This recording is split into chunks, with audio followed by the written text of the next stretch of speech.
pretty. You look Oh, great. excuse me, talking pretty. Look at the two of you over there. You look so gorgeous. We have the best guest ever. We do. We're very lucky to have you grace us with your presence today. We have Laura Geller, icon, Makeup celebrity artist. makeup artist. I mean, her own cosmetic company. I'm using stuff by you right now. I just love this blush so much. I'm dying over it. Use Brighten the blush. Baked and Brighten, yeah, Blush. and Sun Swept. Yes, and Sun Swept. Oh, so yeah. good on the cheek, the best highlighter ever. And this little body glow. I mean, you can't see it under my outfits now, but this is so good on my legs. I go crazy. All your products are great. Thank you. I used a Kajal eyeliner in the amethyst, which I am obsessed with. I love the amethyst color. Do you know, Kajal liners are the only liners we've ever created that stay on no matter what you do. Like you can cry, you can, whatever in the rain, they don't disappear until you're ready to take it off. And I've created a million liners. We don't know why, but it is. I just love it. So just, I love that. You know, you started your business so long ago, before celebrity makeup artists were celebrity makeup. I mean, 1997. No, but I'm just saying, you really are an innovator in the industry. Well, you know, it's funny because I started off, I mean, obviously I started my own thing in 1997, but I had been doing makeup for a million years before that in theater and film, television. And I started to realize that like everybody I was working on, from celebrities to everyday women, would say, you know, what good is it? Like, I need to learn what you did because I need to be able to recreate this when I don't have you. And I found, I got to warn you. Yeah, that's my sidekick. That's okay. I have a sidekick too. We have one too. Don't worry. Who only barks when they hear the other dog barking next door. So I'm hoping it disappears in a minute. But anyway, so what I realized was that I loved teaching. It was like my thing. And women were learning from me. And I didn't know that was going to be my career path at all. I just opened this store in Manhattan and women came to me. And I also went on location for lessons. And what would happen is after I did the lesson, they would be like, well, I want to buy everything. And I didn't have a line. And I was like, oh my God. The next thing I know, I'm putting a line together and teaching. And that became my whole trajectory in my career. Like I stopped going on location. And when QVC came along, which was 1997, I remember thinking, I don't know I didn't have filming houses. I didn't know anything. I didn't have a mentorship. You know, it was just me, myself, and I self-funded the whole thing. And what happened was when I went on air, not only was I comfortable on air because I was used to being on sets, so like camera crews and all of that was natural for me. But then instead of talking to one woman at a time, I was now talking to millions of people. And so it became like the perfect storm. And I am 24 years there. I'm the longest standing color cosmetic brand there. Wow, that is so impressive. Incredible. Now, I just want to get to like little Laura Geller. Like growing up, were you always obsessed with makeup, with beauty? Like, were you always in makeup? Like, what got you there? So really what got me there was my mom was very simple, like pancake and a little red lipstick. Not a makeup person, not a fashionista. I grew up in a suburb outside of Manhattan, Spring Valley, New York. Rockland County. And some of the mothers on the block were very fashion forward, and they would always kind of feel badly for me because I loved what they did and their kids had no interest. Seems to be the case a lot. I noticed that in my career, like if the mother was really into makeup and fashion, usually the daughter wasn't. Yes. And vice versa. And so they would do my hair and makeup for like my sweet 16 or if I had a date. And I didn't know that I would make a career out of it. Are you kidding me? So I was obsessed with it. I couldn't get enough of it, but I was headed to college like everybody else, right? You think, oh, you got to go to college. But of course, I'm really aging myself. It was like secretarial studies because I didn't know what else to do. And a friend of mine who was also into makeup and hair said to me, what are you planning to do? I said, I'm going off to college upstate, secretarial studies. And she was like, Why would you do that? You love makeup. Come with me. I'm going to beauty school. I was like, beauty school? How do you do it? How do I tell my parents? And so she said, at least come and meet the owner of the beauty school. I went, and he said to me, listen, it's 9 months. You need to get your license. You can always go to college after. He said, but you have a gift of gab. He said, that's going to take you really far in this career. I was like, all right, I'll do it. And what happened was I learned hair. I didn't learn a thing about makeup. They didn't teach makeup at beauty school. So he felt compelled to have to find courses in New York City. And I schlepped into Manhattan at School of Visual Arts.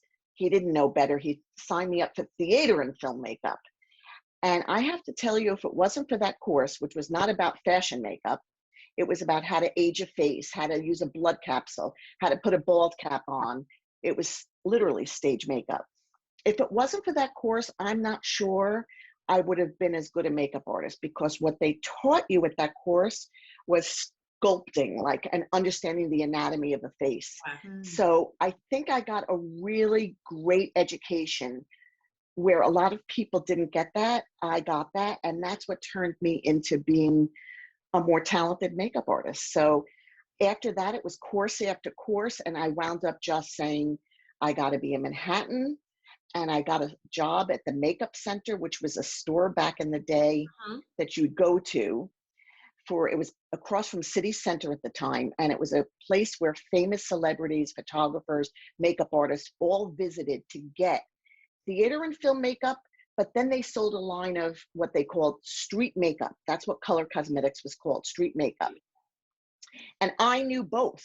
So I was working with Francesca Scavullo, Way Bandy, Kevin O'Quan, and then working with like Broadway actresses that would come in because there's no budget on Broadway for makeup, and teaching them how to do their makeup for their parts on Broadway. So I was there for 10 years. I would have never left, but they fired me. Yes. Wow. That's embarrassing for them. Yes. Oh my God. So it was a husband and a wife. I don't know if they're going to hear this whole podcast. Okay, and send it to them.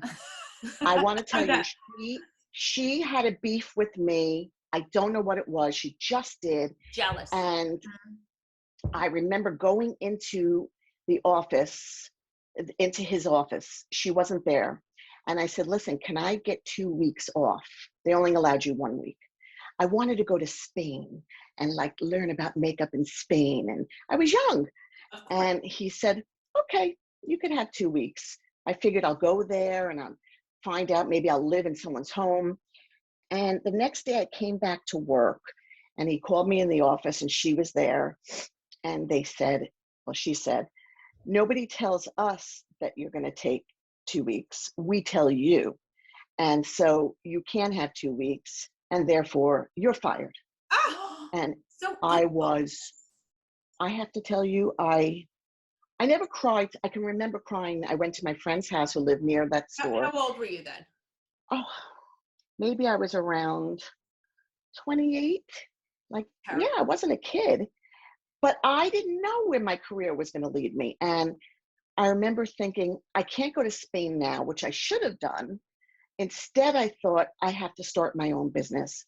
I could never work ever again for anybody because I cannot have anybody control me like that.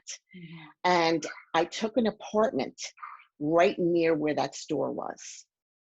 And I set up a mirror and lights, and I reached out to all my contacts. And before I knew it, I was in Hell's Kitchen on 55th and 8th. I was so busy. I didn't know if I was coming or going, but none of my fancy clients wanted to come to Hell's Kitchen. They were like, like, why are you on 8th Avenue? I was like, well, it was near the store. I thought maybe it was, no, you got to find another location.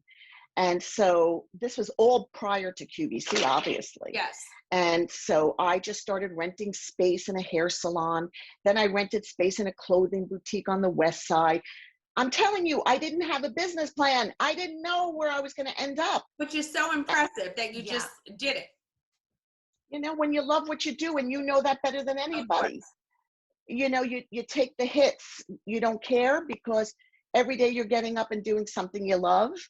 I remember my father, may he rest in peace, saying to me all the time, I don't know, you're working very hard and you don't have any money. Something's wrong. You got to figure this out. I know that feeling. I know that feeling. That's happened to me endless times. Endless times, right? Yes, like you trust people and you feel like everyone has your best interest because you just love what you do and you're creative. And a lot of times I don't think from point A to point B because I'm like, oh, it'll work out. And, I just want it. I know. It's crazy. Terrible. Listen, I always say if I would write a book, I would have to change. I have to change the names to protect the guilty. Because we're the same people. That's exactly your line. I know you wrote a book, but what do you mean? Hold on one second. I wrote a book and I wrote that I changed the names to protect the guilty. Seriously? Yes. The exact thing you said. I changed the names to protect the guilty. Yeah.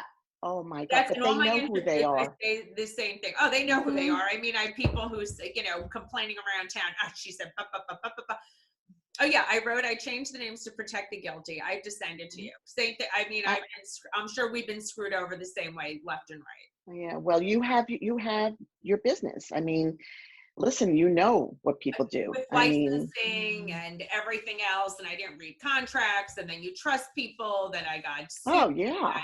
And this happened, and then I owed my attorney more money than I owed on my mortgage, and it's endless. I know. It's really painful. And I went through a lot of that. People always say, tell us about your journey. I say, how much time do you have? Because really, there were a lot of really bad bumps in the road. People stole from me all the time, stole money, embezzled money. I mean, you're right. I'm a creative person. I'm a natural born saleswoman, and I didn't have the business acumen. So I wasn't watching behind the scenes. I didn't know what was going on because I was so busy keeping up with the front of the house that I wasn't taking care of the back of the house. It was just me. You understand. I understand completely. And a lot of people say to me, well, Margaret, how does this happen to you? I'm like, I don't know, because I trust this one and I trusted this one. I trusted this business partner to take care of this, and it wasn't taken care of and got me a lawsuit, left me high and dry, knew when to pack it up. Yeah, and people think you're so wealthy and you're doing so great because everything, you're everywhere. Laura Geller is everywhere. You're on QVC. You're just global. And then people just, fuck you left and right, basically. Yes. And that's what it's true. But, the inspiring thing about you is like you just put one foot in front of the other and you just keep going. And I think that's what the entrepreneurial spirit is. I think that is exactly what it is. I think if you can come out the other side, it doesn't mean that you're not going to have more challenges, but if you come out the other side, you come out stronger and better. And for me, I felt like the turning point was when I had the opportunity. I don't know how much you know, but I was at my store and under the gate, somebody dropped an envelope and I opened it up and it was a banker. And she said, do you want to sell your business? And I was at a point where I was on QVC, it was self-funded. I was still doing makeup for some of my private clients in TV and film and doing weddings. Like weddings was our thing in New York. And I was going nuts. I was so busy. And I saw this letter. I said, sell my business? Like, what does that mean? And I contacted her. And sure enough, and it took years, I sold my business. I knew you sold it, but you stayed on. You stayed on as the front. Yes, I wasn't done. I mean, for me, it was like there's more to do. A lot of people don't know Laura Geller Cosmetics. If you watch QVC, you know it. If you knew me from my store, it's not global like Estee Lauder. So I just felt like as long as they'll keep me on and I can be the face of the brand and still do product development, which for me is a must, I'll stay. And so it's been since 2012, 3 different owners, PS, and by the way, really? Because 3 different owners. So that's been that's a whole nother chapter in the book, getting used to different styles of leadership and how do you move through that when somebody buys your business, how do you speak your voice and hope that you're heard and expect that maybe nobody's going to listen to what you have to say. And so there's been a lot of that over the years. But for me, I just feel like, you know what? I'm still relevant. They still want me. I'm still going to do it. What else do I have to do? I love it. No, which I agree. I'm really I'm the You exact, two are I think we're very similar. similar. I'm the exact same way. I feel like Very similar. I'm still around. I reinvented myself because it's like I had a bad loss and I was like, all right, now it's time to go on Housewives. I need a reinvention. And I feel like that's exactly what I do. I keep pushing along. Well, I think what you're doing is you're taking opportunities as they present themselves. Yes. And you know that the more opportunities you take and you don't say no to, it's going to lead to something else, which is going to make you even more successful. And it has for you. I mean, it doesn't come without challenge, but it's made you even more notable. Exactly. And I think that's the beauty. It is. Tell me, what point in your life were you like, oh my God, I really made it. I'm working like on one of your clients. Who was like, you're like, oh my God, I can't believe I'm working on this space. Oh my gosh, So there's many, been but so. like, what was your first one that you were like? I mean, I think for me is when I was working in California in Hollywood, and I was working on some of the legends, and so Audrey Hepburn. I mean, Audrey Hepburn. That's amazing. Audrey Hepburn, Ginger Rogers. I mean, I know I'm dating myself. No, I but mean, because I did. I mean, those are classic beauties and icons. And icons. And for me, it was like, wow, when am I mean, I have a whole book of all these celebrities. But I think that the most joy I got, and I love doing it because it sounded good, like, oh, I worked on Audrey Hepburn. The most gratifying thing for me was taking a woman who perhaps didn't know how to put herself together, and I could impact and make a change for her in the way she looked with her makeup. To me, that was so much more gratifying than saying I worked on this celebrity or that celebrity. That's why I ended up opening that store and working with real women. And I had that store for 21 years on the Upper East Side.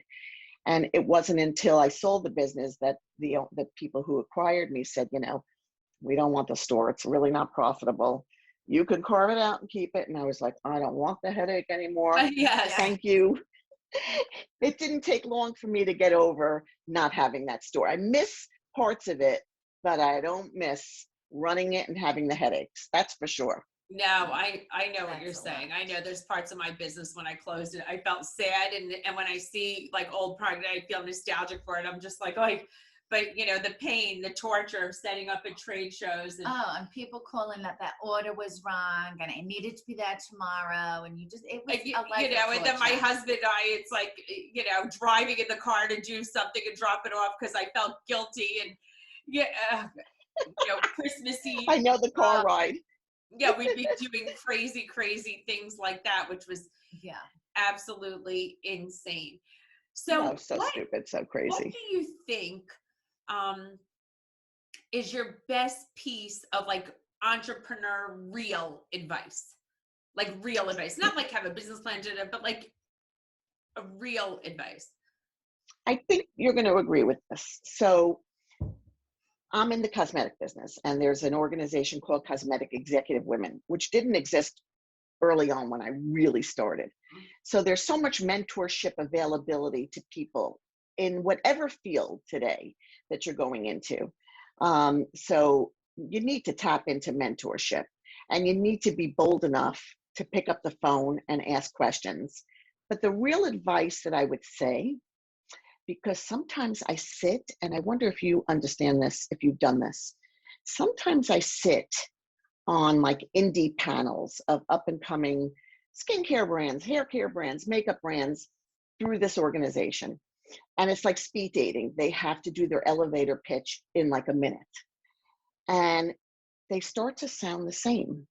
I'm a clean beauty brand. It's all natural. We only are vegan. We're gluten-free. And the next one.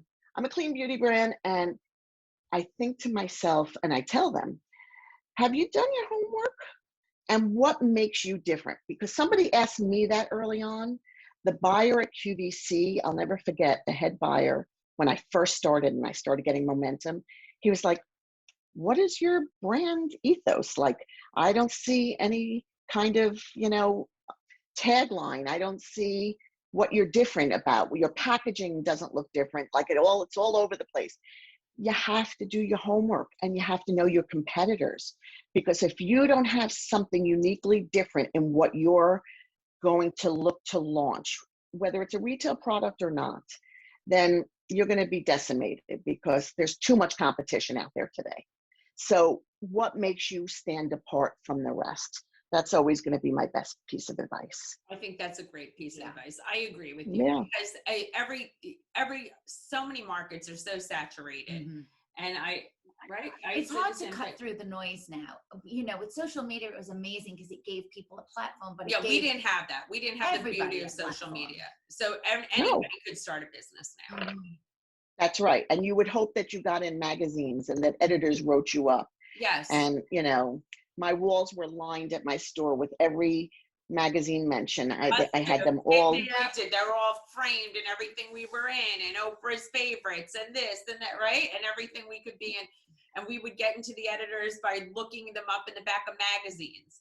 And those days are over. Right. That's what I always tell everybody. It's all about the social media. And there was such an excitement to, like, you were featured on Oprah's O List, especially like a holiday. Like, there was such an excitement that I miss, you know? Yes. Do you miss that feeling, you know? Yeah. I was just featured. I thought you actually. Oh, amazing. I was just featured in the holiday Oprah's O List for best brow product. So that never happened. I haven't read this O List. So congrats. I'm so excited. Yeah, that's a first. And so, you know, you're a good interviewer because you're getting me to talk. And sometimes I forget that this is going to be heard by, what is it, 500,000? Well, almost a lot 500,000. I have a lot of people on my I have a lot on my social media, and we have a lot that listen to the podcast. So I'm still going to protect the guilty, but I'm giving up the deets. I'm telling you everything. Good. By the way, like that you're giving up the deets. So you've had business partners along the way. No. Well, I've had. Were they business partners? Yeah, the first people were business partners because I had a minority stake. But then the second group that they sold to a second group, and they bought me out completely. And they were, I mean, you could say they were partners, but really I was a paid employee. I had that's what I am today. But you're still the face of the brand. And I'm very vocal. I mean, product development probably is the bane of my existence, which I think you understand. It's if it's not good, you know, I don't want to sell it, and I want to deliver quality, and you know, I want it to be unique and innovative, and you know, that's how I started. That's how I got acquired, because I had that. So, you know, every owner wants to make a margin. I get it. Yes. It's expensive to make my product, you know. Yes. Tell me, what would you tell your younger self? What advice would you give your younger self? Yeah, that's a good question. I'd probably say don't try to act like you know it all, and find out how to get the help you need, which I thought I was doing, but I wasn't really doing. Maybe you couldn't have done anything different when I was younger, because I picked people and a lot of them were wrong. But it would be today, lean into people who have walked the path that you're about to walk, and are generous of spirit to share the pitfalls and what you can avoid. So it would be that, and also enjoy the victories and stop stressing so much, because I never really enjoyed the victories because I was always trying to get further and further, that I never smelled the beauty of what I had attained. And I think that may just be who I am. And I'm not sure I could have been different. I don't know. I agree with you. I feel like that's something ingrained in so many entrepreneurs, so many incredibly successful people we've had have said the same thing, that you always strive. Yeah. Do you ever feel like, oh my God, like, because you are so successful. You are in QC. You've been in business a very long time, which is amazing in itself, because to have the staying power and be such an unbelievable brand, and to work on so many faces, and just all of these things, do you feel like, are you ever just like, yeah, I'm just like Laura Geller from, from Spring Valley, New York. I'm are you just, you just don't feel any different? I don't feel any different. And I don't think I should. I mean, my craft, my career is in front of the TV like yours, but I don't think that makes me a celebrity. I think that just means that my business is in front of the television. So, I think, it's that I don't feel different, but I don't see the success, like you say, very successful. Like, I look to my right, which I always tell my son, my 21-year-old son, don't look to your right and don't look to your left, because there's always going to be somebody who's further along and more successful. And there's always going to be someone behind you. Just stay in your lane and keep moving forward. The problem is I'm always looking to my right. Like, how did they get there before me? How come they got that? I still do that. And I don't like that part of it. Listen, I said the same thing. I mean, this sounds, and I'm going to do a review on this on Instagram. Do you know those disgusting leggings, LuLaRoe? And now there's that big Netflix series called LuLaRich, which remember that? Yeah, I remember when the whole thing came out. It was a pyramid scheme. It's LuLaRich. They became $1 billion company very quickly. And they were selling at home. It was almost like Tupperware leggings. And I remember when this company came out, it was called LuLaRoe. And initially the prints were cute and they were getting women, stay-at-home moms, people to sell it. And it became very pyramid-y. Well, it became $1 billion company very quickly. I was like, these people, they started this company, amazing. I go, these are leggings, you wear these clothes, no one wants to fuck you in them. I can't imagine. They're the most unfuckable clothing. Hideous. They're hideous. But meanwhile, it became $1 billion company. It's like a cult. They're getting sued everywhere. There's a big documentary out about it. But when it first came out, I was having and I'm schlepping, and I'm 10 times more talented. And I had an envy. That was, and then I'll never forget. You came to the desk, and at the time, our clothing line was so much. It was beautiful. It was selling in Bloomingdale's. We were in our prints were people were everywhere, and everyone's like, "Oh, this LuLaRoe." I was like, I was having, and it's just so funny because I'm the exact same way. I'm like, how did this happen? I mean, the only redeeming thing is now they're going down in flames, but the private planes, and that's not redeeming. But we are the same person. We are so the same person, because I've seen, it's just funny because I'm the exact same way you are. It's just so funny, but I'm the exact same. And I was a single mother. I don't know about you, but I was a single mom. Yeah, I was married. I was married to for a long time, and then I wound up leaving, for the contractor. But for Joe. So that was that. I wish I had a story to tell. At least you got a story to tell. I've got nothing juicy. You have nothing juicy. No, you have a lot of juice. You have a lot of juice. No. It's boring. It's just boring. I love it because you champion women. You want women of every age to look beautiful, which I think is so important, because you and I are of the same age. And no, I'm a lot older than you. No, you don't look it. But I got 10 years on you, girlfriend. Oh, you look great. You look great. But 63. You look fabulous. That's amazing. Thank you. Good makeup.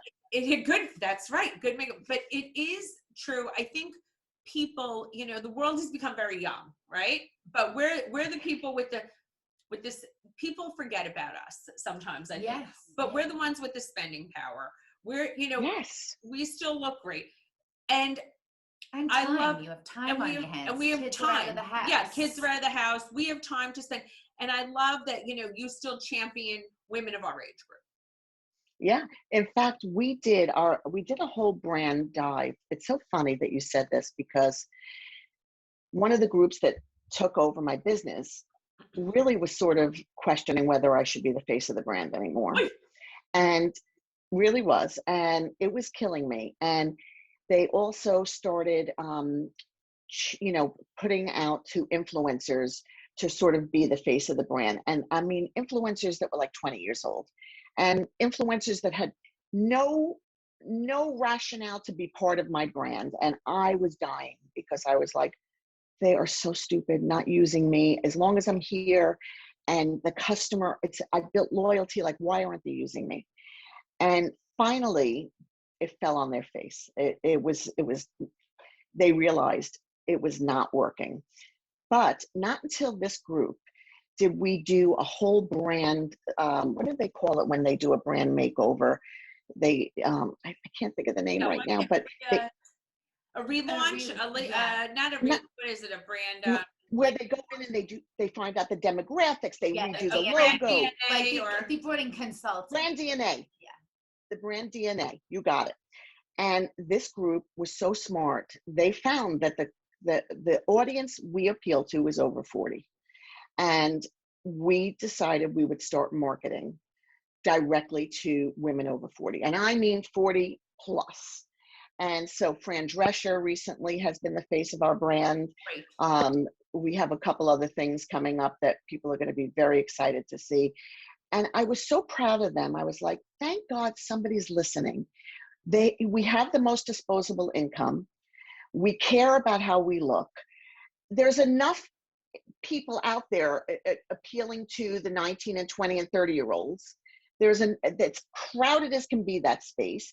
Let's really talk to who we are and know who you are. And that's another piece of advice. You can't be everything to everybody. Know who you are and who you're marketing to. I agree. And so I'm proud of that. Yeah. So anybody who's thinking about selling their business, I'm just saying you should, because you should always take money when you can, if it's the right money. And you don't always know that at the beginning when you go into bed with somebody, if it's the right money. You learn about people, but take it because they believe in you. And you need the help, because I couldn't have grown the way I did without the infrastructure and without the capital. There's no way I would have been where I am today without that person. So I'm grateful to God for that and to that person. I just feel like I've been teaching every group, it takes them a couple of years till they finally realize who the brand is and want to really listen to me. And so, it takes time, but listen, I'm open. If somebody has a good idea, bring it on. I mean, I'm open. I know. I think you've probably had so many of these in your career, but which is the one that really stands out to you as your real big girl panty moment? Which, like, the moment that I knew that my business was going to change? Like any moment in your life that you were like, this is it. This is my biggest defining moment where it's sink or swim. If I don't pull up these big girl panties and get on with it, it's over. I think you probably know what my answer is going to be. It was my debut on QVC. Mm-hmm. It was for sure my debut on QVC. I wouldn't have known then that it was going to go on, but I knew that if I didn't do well in that airing, that they may not ask me back. But I never knew what was to come. I remember QVC came to me. Mm-hmm. I had gone to a cosmetic executive women function, and the beauty buyer at the time knew my PR person. And my PR person introduced me. They said, oh, we've heard of you. We'd like to come talk to you. They came to the store, and I put together a contour and highlight kit because that's what my strength was, like how to resculpt a face. And she came to the basement. We sat down and she said, okay, what do you got? What are you going to put on air? I said, oh, like a contour and highlight kit. She goes, okay, how much you charging me? And it was a 3-piece kit, and it was all private label. Like, I just stuck a plastic label on it. I didn't know, and that's how I bought product for my store back in the day. Nothing wrong with it, but I wasn't in a position to order the quantities QVC would eventually order and then make my own. And she said, $750. She said, you're not going to make a penny if you only charge me $750. I said, I'm not. I was guessing at everything. She goes, what are you, crazy? She goes, I'll give you $10. I said, sold. So she gave me a purchase order for $750. And I remember we had to put these 3-piece kits together. And I made it up. I liked purple. So I ordered reams of purple tissue. Then I called my customer whose husband was in the premium business so he could logo a clear bag with a drawstring. Then I called my best friend, may she rest in peace, Jana. And I asked Jana, can you do like an insert? She goes, yeah, I have Print Shop Deluxe. on my computer. I was like, done. I got this. Oh my Now God, I I have to love figure it. out how do you pack out 750 kits? I didn't know how to do that. So I called my mother and I said, do you still have the bridge table in the garage? And she said, yes. I said, I need the bridge table at the store and I need you to call all your friends. They need to come and pack out 750 kits I got to send to Love it. QVC. She invited Faye and Thelma and Jay and Morris. Thelma, And I love it.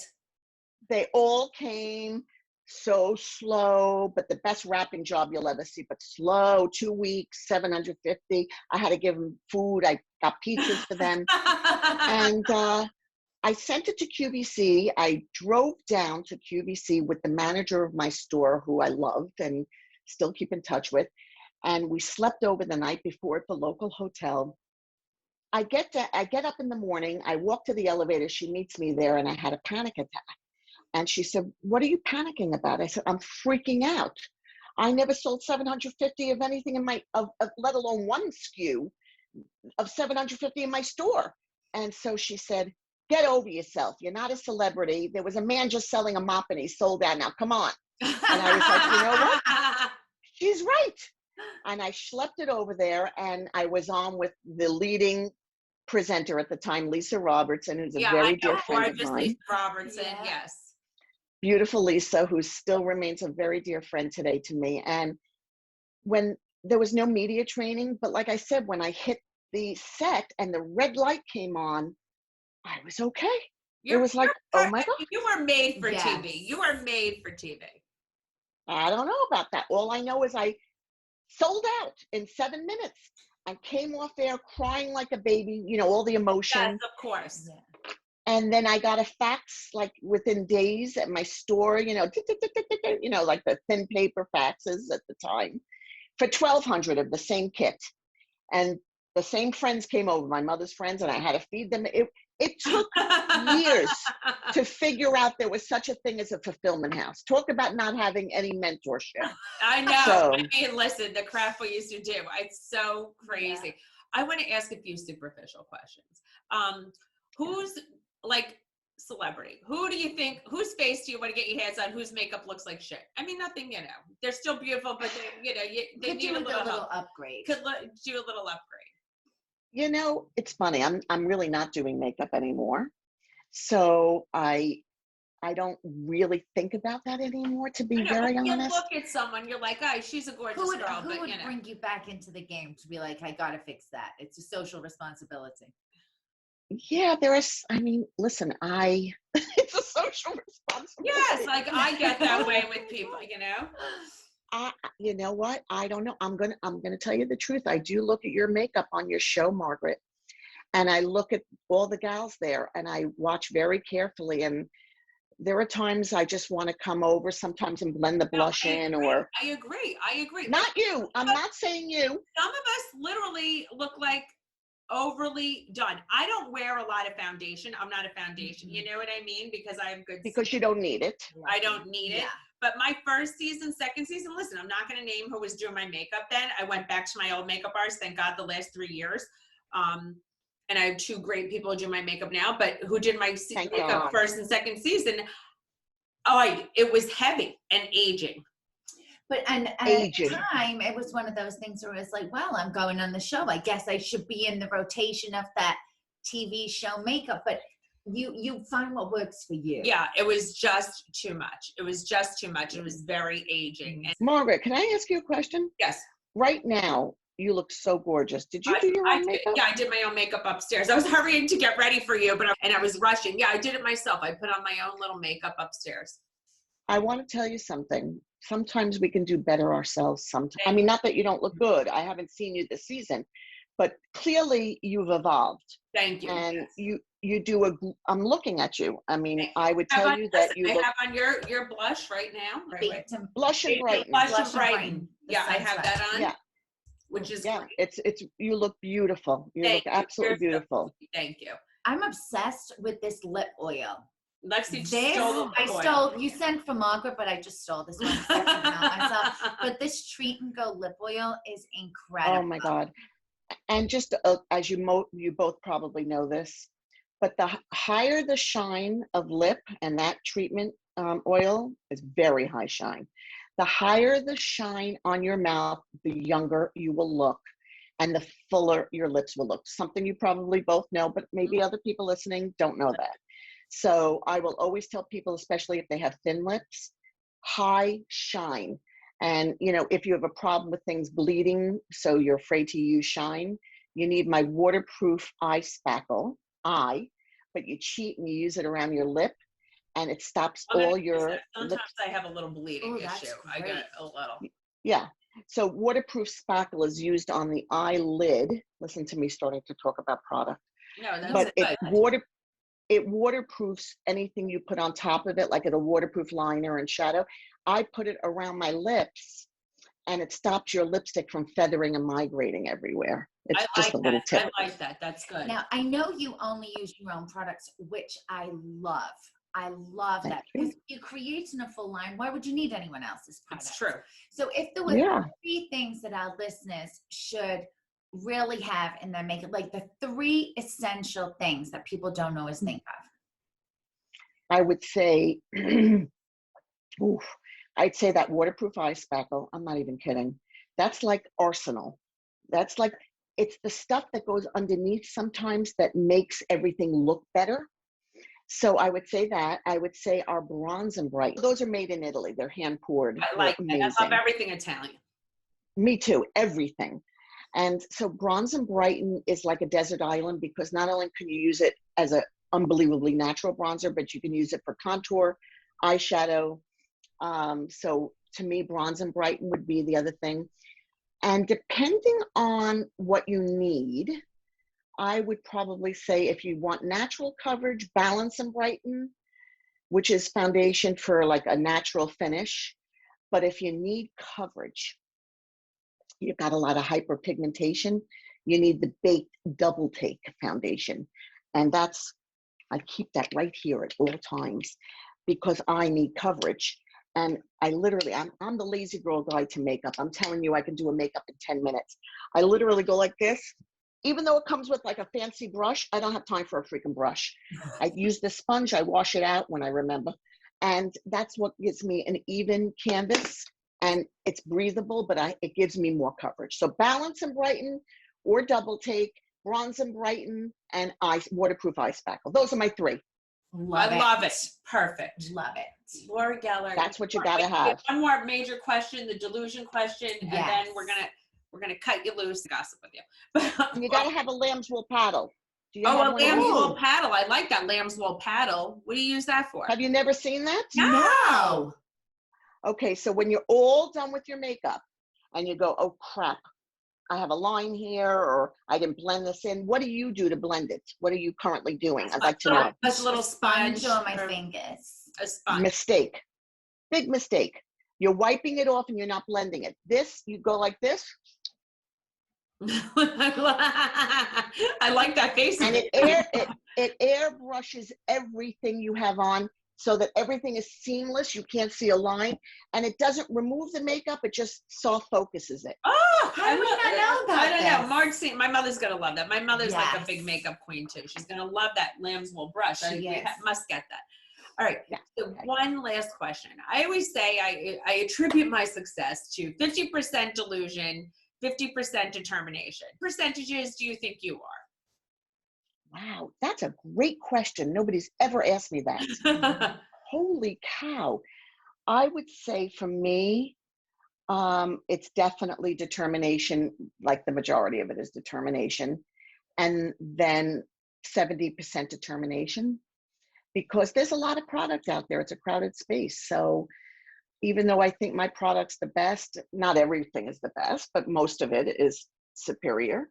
I would say that I'd have to attribute probably 65-35. Determination, 65-35 product, that I believe in it so much. All right, great. I love that. Well, you are just beyond such a good question. So smart, charismatic, a genius, just so empowering, inspiring to so many. Everyone who's going to listen to this, this was so fun for me. I love this. This is like my really favorite. Thank you so much for coming on. Thank you. My pleasure. My pleasure. am no one.